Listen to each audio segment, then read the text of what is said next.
যারা যারা আমায় পছন্দ করে না গালি দেয়, আমি বলি ঈশ্বর আল্লাহ ওদের ক্ষমা করো, জিসাস ক্রাইস্টের মতো। ওরা জানে না ওরা কি ভুল করেছে। বলতে নেই মানুষ। এটা হচ্ছে এনআরআই প্রবাসীদের জন্য।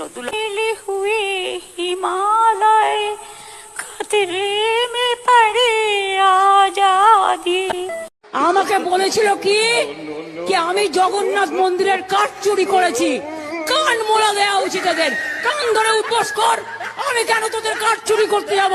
আমার নিম গাছ বাংলায় কম আছে, আমার বাড়িতেও 4টে নিম গাছ। আর আসামের মুখ্যমন্ত্রী, আপনি আসামকে সামলাতে পারছেন না, আপনি বাংলায় নাক গলাচ্ছেন। নাক গলানো বন্ধ করুন, তা নাহলে সুস্মিতা দেবদের বলবো আন্দোলন গড়ে তুলুন, আমরা সবাই যাব। তোমরা দেখেছো আগে কত কম নাম্বার দিত, আগে স্কুল কলেজে কত কম নাম্বার পেতাম আমাদের সময়ে, নাম্বারই দিত না, হাত দিয়ে নাম্বারই গলতো না। আর এখন দেখো সেখানে কেউ 88 পাচ্ছে, কেউ 90। মেয়েরা পড়াশোনা করে নিজের পায়ে দাঁড়াবে, তারপরে নিজেদের ভবিষ্যৎ নিজেরা তৈরি করবে। ছেলেদের জন্য চিন্তা করবেন না, পড়তে দিন ওদের, স্মার্ট কার্ড আছে, 10 লক্ষ টাকা করে পাবে উচ্চশিক্ষার জন্য, ওদের স্কলারশিপও আছে। কি কন্যাশ্রীর মেয়েরা ডাক্তার হবে?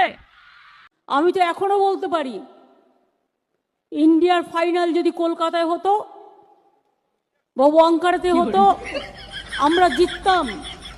আমাদের ছেলে মেয়েরা এত ভালো খেলাধুলায়। अभी तो सब गेरुआ बना दिया।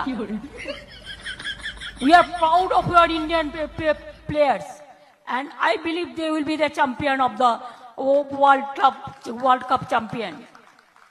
उसको भी और गेरुआ